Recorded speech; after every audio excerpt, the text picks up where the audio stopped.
मित्रों, आज हम पॉलिटिकल साइंस के न्यू सिलेबस 2023-24 का जो पैटर्न आया है उस पर चर्चा करेंगे। जैसा हम देख रहे हैं कि 2023-24 में सिलेबस में भी परिवर्तन आया है और एग्जामिनेशन पैटर्न में भी परिवर्तन किया गया है। पहले पेपर फर्स्ट 100 मार्क्स का होता था और सेकंड पेपर भी 100 मार्क्स का होता था। अब फर्स्ट में भी 70 मार्क्स का रिटन पेपर होगा और सेकंड में भी 70 मार्क्स का रिटन पेपर होगा और 30 मार्क्स दोनों ही पेपर्स में सेशनल या सतना के रूप में भेजे जाएंगे, जिसके अंदर अटेंडेंस, अनुशासन और रिटन सेमेस्टर होंगे। उनके आधार पर जो परफॉर्मेंस होगी तो 30 में से मार्क्स परफॉर्मेंस के आधार पर प्राइवेट विद्यार्थियों के नहीं, सिर्फ रेगुलर विद्यार्थियों के लिए ये प्रावधान है और उनके यहाँ से नंबर 23 में से भेजे जाएंगे और 70 नंबर का 70 मार्क्स का रिटन टेस्ट होगा, जिसके अंतर्गत फर्स्ट पेपर में भाग ए के सभी प्रश्न अनिवार्य करने होंगे। इन प्रश्नों के उत्तर प्रत्येक 30 शब्दों तक सीमित है, यानी हर एक प्रश्न का उत्तर 30 शब्दों तक देना है। हाँ, हो सकता है कि इसमें 5 शब्द कम या ज़्यादा हो सकते हैं, पर उत्तर जो है रिक्वायर्ड लिमिटेशन के अंदर ही दिया जाना अपेक्षित है। प्रत्येक प्रश्न 2 अंक का होगा। The question of part A are compulsory. The answer of these questions are limited up to 30 words each. Each question carries 2 marks, यानी प्रत्येक प्रश्न 2 नंबर का होगा और यहाँ ऑप्शन या चॉइस कोई नहीं होगी। अनिवार्य रूप से सारे प्रश्न करने होंगे आपको। और जो पार्ट बी होगा, भाग ब होगा, इसके अंदर इस भाग में कुल 5 प्रश्नों के उत्तर देने होंगे। प्रत्येक प्रश्न का उत्तर लगभग 500 शब्दों तक सीमित है। प्रत्येक प्रश्न 15 अंक का है। तो यहाँ पर क्या कह रहा है, देखो, attempt any 5 questions. The answer of each question shall be limited up to 500 words. Each question carries 12 marks. तो यहाँ पर इसमें लिखा है हिंदी में प्रत्येक प्रश्न 15 अंक का होगा और इंग्लिश में लिखा है ईच क्वेश्चन कैरीज 12 मार्क्स। तो आप देख लीजिएगा, वहाँ जो टोटल जो होगा आपके 70 मार्क्स का होगा, तो ये डिसाइडेड हो जाएगा। वहाँ तो 2-2 नंबर के होंगे क्वेश्चन, कितने आएंगे जो भी, और यहाँ जो आएंगे क्वेश्चन वो 5 नंबर के होंगे और 5 प्रश्न होंगे। तो इस हिसाब से हम देखें कि ये 5 इंटू 15 करते हैं तो 75 होते हैं और 5 इंटू 12 करते हैं तो 60 मार्क्स होते हैं। तो उस हिसाब से ये डिसाइड हो जाएगा। जहाँ तक है कि ये 60 मार्क्स के होंगे और वो हो जाएंगे आपके जो है 60 और 10 70 मार्क्स हो गए। तो इस प्रकार से ये आपके क्वेश्चन का पैटर्न रहेगा। और उसके बाद में जो नया सिलेबस है, इसमें टॉपिक जो आए हैं अति महत्वपूर्ण और आपके एग्जामिनेशन कंपटीशन के एंगल से महत्वपूर्ण है। आप इनको ध्यान से पढ़ेंगे तो जो भी विद्यार्थी कोई कंपटीशन की प्रिपरेशन कर रहे हैं उनके लिए ज़्यादा काफ़ी महत्वपूर्ण होंगे। तो मेरा यही कहना है विद्यार्थियों से कि आप बीए की तैयारी के साथ में जो भी आगे आप कंपटीशन की तैयारी करना चाहते हैं, एग्जामिनेशन देना चाहते हैं, उनके सिलेबस को ध्यान में रखते हुए पढ़िएगा, जिससे आपके ग्रेजुएशन में भी अच्छे मार्क्स आ सके और आपका जो कंपटीशन के एंगल से प्रिपरेशन है वो भी बेटर हो सके, अच्छी तैयारी हो सके। क्योंकि मोस्टली जो भी आपके एग्जामिनेशन होते हैं कंपटीशन के, उनमें जो आप देखते हैं कि एकेडमिक क्लासेज की जो पाठ्यक्रम होता है, सिलेबस होता है वो, और ग्रेजुएशन लेवल का जो सिलेबस होता है, उनमें से बहुत सारे प्रश्न पूछे जाते हैं। तो टॉपिक यही रहते हैं कंपटीशन में भी, उनकी प्रकृति थोड़ी सी अलग हो जाती है।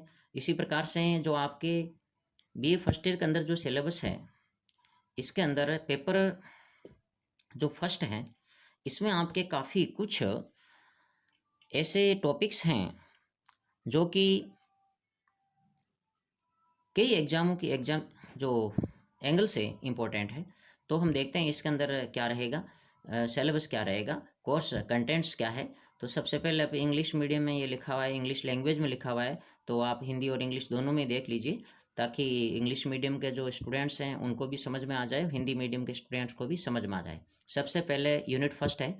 यूनिट फर्स्ट में लिखा हुआ है कि meaning, nature and scope of political theory, यानी कि पॉलिटिकल थ्योरी का अर्थ, प्रकृति और क्षेत्र पूछा है। अब हम देखते हैं कि राजनीतिक सिद्धांत का अर्थ, प्रकृति और क्षेत्र है। तो ये राजनीतिक सिद्धांत की मूल अवधारणा वाला पेपर है। इसके अंदर फर्स्ट यूनिट में जो दे रखा है कि राजनीतिक सिद्धांत का अर्थ, तो यानी कि राजनीतिक सिद्धांत का क्या अर्थ होता है, इसके अर्थ के संबंध में आपसे प्रश्न पूछेंगे और साथ ही इसकी प्रकृति और क्षेत्र के बारे में। यानी कि राजनीति विज्ञान विज्ञान है कि नहीं है, तो किस आधार पर अपन राजनीति कह सकते हैं। और इसी साथ तरह से हम देखते हैं कि भाई राजनीति सिद्धांत का अर्थ वो है कि इस सब्जेक्ट के अंदर मानव के राजनीतिक पक्ष का अध्ययन किया जाता है और इस शास्त्र को या उस विषय को राजनीति शास्त्र या राजनीति विज्ञान कहा जाता है। जैसा अपन देखेंगे कि विज्ञान और राजनीति दो शब्दों से बना है। राजनीति विज्ञान यानी कि राजनीति शास्त्र जो है विज्ञान की प्रकृति के नज़दीक है, या विज्ञान की तरह इसमें भी प्रयोग पर्यवेक्षण और जो है भविष्यवाणी की जा सकती है। इसीलिए राजनीति विज्ञान को विज्ञान की श्रेणी में रखा जा गया है। हालांकि प्राकृतिक विज्ञानों की तरह इसे विशुद्ध विज्ञान तो नहीं कहा जा सकता, लेकिन कुछ ऐसी विशेषता हैं जिनके आधार पर हम राजनीति विज्ञान को विज्ञान कह सकते हैं। तो अर्थ के आधार पर पूछेंगे आपसे क्वेश्चन। उसके बाद प्रकृति यानी कि राजनीति विज्ञान है या नहीं है तो इसके पक्ष में आप क्या आर्ग्यूमेंट या तर्क दे सकते हैं। और राजनीति विज्ञान कला है या फिर कला और विज्ञान दोनों है, या फिर बक्कल जैसे कहते हैं कि कला और विज्ञान कला में भी सबसे पिछड़ी हुई कला है। तो इनके आधार पे डिस्कस होगा कि राजनीति विज्ञान की प्रकृति क्या है, यानी कि इसकी नेचर क्या है, इसके संबंध में क्वेश्चन पूछे जाएंगे। और साथ ही राजनीति विज्ञान का क्षेत्र यानी कि स्कोप ऑफ पॉलिटिकल साइंस, राजनीति विज्ञान में जिन विषयों का अध्ययन किया जाता है वो राजनीति विज्ञान के क्षेत्र के अंतर्गत काउंट किए जाते हैं। जैसे हम देखते हैं राजनीति विज्ञान में सरकार के विभिन्न प्रकार, राजनीतिक अवधारणाएं और साथ ही अंतर्राष्ट्रीय संबंध, अंतर्राष्ट्रीय संस्थाएं, ये जो आपके सरकार के विभिन्न अंग, कार्यपालिका, व्यवस्थापिका, न्यायपालिका और बहुत से क्षेत्र है इसके अंदर राजनीति विज्ञान के क्षेत्र में, यानी वो सारे विषय आ जाते हैं जिनका हम राजनीति विज्ञान में अध्ययन करते हैं, वो राजनीति विज्ञान के क्षेत्र के अंतर्गत आता है। तो इस प्रकार से आपको ये फर्स्ट यूनिट है meaning, nature and scope of political theory. तो थियोरी क्या है इसके अंदर आपको थोड़ा सा डीपली जानना होगा, और ये जो आप यहाँ समझ लोगे तो आगे के जितने भी आपके राजनीति विज्ञान से संबंधित और सिद्धांतों से संबंधित प्रश्न आएंगे वो आप आसानी से समझने में सक्षम हो जाओगे। तो ध्यान से आपको ये जो फर्स्ट यूनिट है पढ़नी है, ताकि आगे के जो टॉपिक्स हैं इन पर काफ़ी कुछ डिपेंड करता है कि आपको राजनीति विज्ञान के अर्थ, प्रकृति और क्षेत्र के बारे में कितना गहराई से और साफ सुथरा ज्ञान है। यानी कि आप जब एकदम क्लियर समझ लेते हैं राजनीति विज्ञान का अर्थ, प्रकृति और क्षेत्र, तो आगे राज्य की उत्पत्ति, आंगिक सिद्धांत, इनके बारे में आपको पढ़ने में हेल्प मिलेगी। नेक्स्ट देखते हैं सेकेंड यूनिट, राज्य, उसकी प्रकृति, राज्य का आंगिक सिद्धांत, राज्य के कार्य, लोक कल्याणकारी राज्य की अवधारणा। ये आपके टॉपिक सेकेंड यूनिट सेकेंड में रहेगा, जिसमें इंग्लिश में है आपके स्टेट, इट्स नेचर, यानी कि राज्य और इसकी प्रकृति। प्रकृति वही बात जैसा मैंने आपको बताया कि आप राजनीति विज्ञान की प्रकृति से क्या समझते हो, राजनीति विज्ञान की प्रकृति कैसे है। तो इसी प्रकार से प्रकृति किसी भी सब्जेक्टिव हो सकती है, तो उसके बारे में अलग अलग अवधारणाएं और परिभाषाएं होती हैं। तो राज्य किस प्रकार से इसकी प्रकृति है, राज्य का एक्चुअल में काम क्या है, क्या काम नहीं है, क्या उसके कार्य करने चाहिए और कौन से कार्य छोड़ने चाहिए, कौन से इसके ऐच्छिक या अनिवार्य कार्य हैं। इसी प्रकार से the organic theory of the state, यानी कि राज्य का आंगिक सिद्धांत क्या कहता है कि मनुष्य की तरह राज्य भी एक शरीर है और व्यक्ति और अन्य संस्थाएं उसके अंग है। जिस प्रकार से बिना शरीर के राज्य के अंगों का कोई महत्व नहीं होता है, यानी कि यदि शरीर से अलग कर दिए जाए अंग तो फिर उन अंगों का कोई महत्व नहीं होता, राज्य का महत्व तो रहता रहता है। यानी कि ये जो एक तरह से हेगल के उग्र आदर्शवादी सिद्धांत को फॉलो करने वाला सिद्धांत है, जिसमें आंगिक सिद्धांत या सावी सिद्धांत इसे कहा जाता है कि राज्य एक संपूर्ण शरीर है और बाकी संस्थाएं और व्यक्ति इसके अंग हैं, और राज्य के पृथक होकर उनका कोई महत्व नहीं था। ये एक तरह से राज्य को स्वच्छंद या सर्वशक्तिमान बना देता है। ये तानाशाही राज्य को बढ़ावा देता है सिद्धांत, और इसमें व्यक्तियों के महत्व को कम किया जाता है और व्यक्ति की स्वतंत्रता भी सीमित कर दी जाती है ऑर्गेनिक थ्योरी के अंदर। और हेगल का उग्र आदर्शवादी सिद्धांत इसका सबसे अच्छा उदाहरण कहा जा सकता है आंगिक सिद्धांत का। इसी तरह से फंक्शन ऑफ द स्टेट, यानी कि राज्य के कौन से कार्य हैं जो राज्य के द्वारा किए जाने अपेक्षित है, साथ ही ऐसे कौन से कार्य हैं जो राज्य के लिए अनिवार्य हैं और कौन से कार्य हैं जो राज्य को हस्तक्षेप नहीं करना चाहिए। तो राज्य के कार्यों की जो सूची होगी उसमें राज्य के फंक्शंस आ जाएंगे, उनके कार्य आ जाएंगे।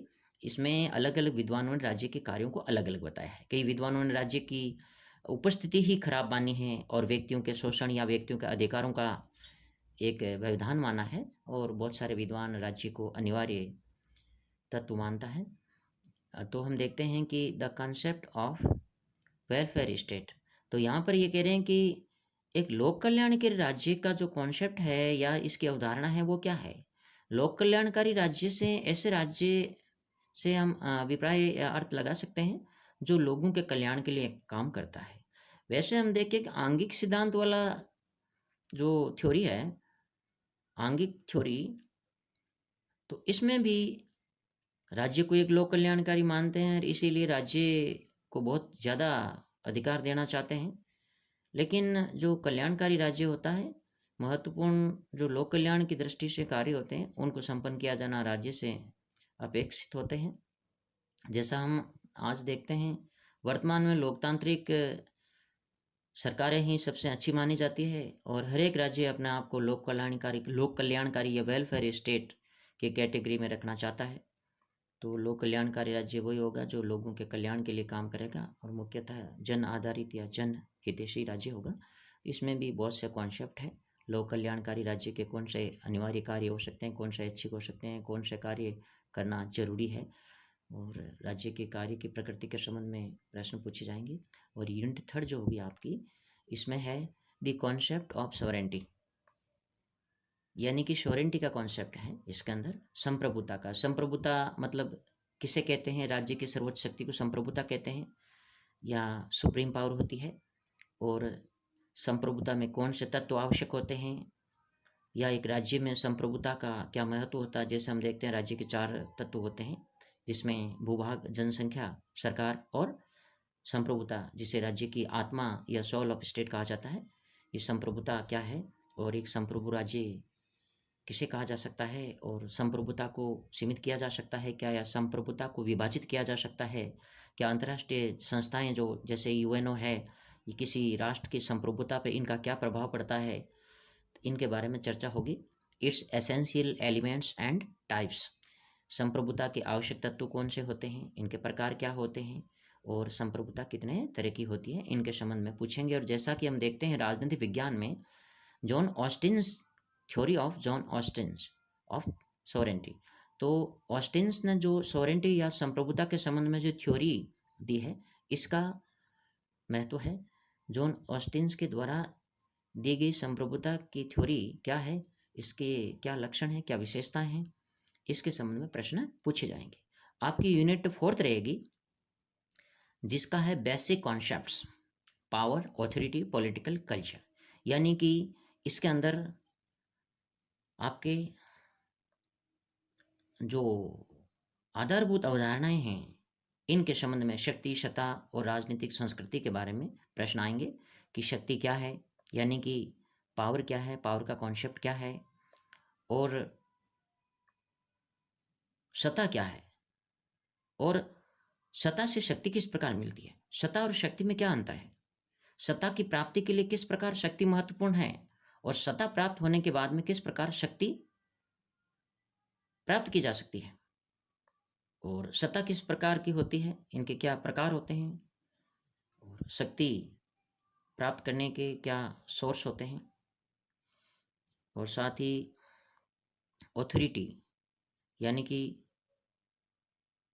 जो सत्ता है इसका और शक्ति का आपसी संबंध क्या है, और राजनीतिक संस्कृति यानी कि पॉलिटिकल कल्चर।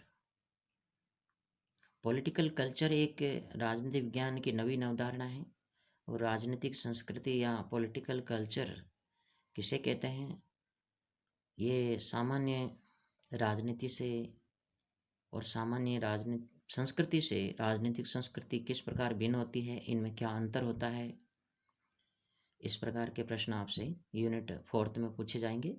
और आपकी पेपर फर्स्ट की अंतिम और 5th यूनिट जो है, 5वीं इकाई है, इसमें है लोकतंत्र की अवधारणा यानी द कॉन्सेप्ट ऑफ डेमोक्रेसी, जिसमें लोकतंत्र किसे कहते हैं, लोकतंत्र के गुण क्या होते हैं, यानी कि लोकतंत्र या डेमोक्रेसी के मेरिट और डीमेरिट्स पूछेंगे, मीनिंग पूछेंगे।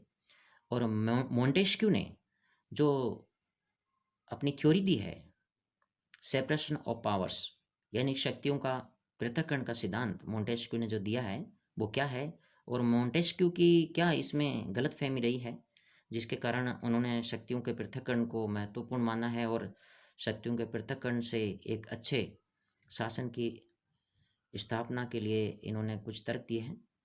तो ऐसे में आपसे जो लोकतंत्र की परिभाषा है वो पूछेंगे। अर्थ यानी कि ऐसी जो सरकार जो जनता के द्वारा निर्वाचित हो, जनता द्वारा निर्वाचित सरकार को लोकतंत्र कहते हैं।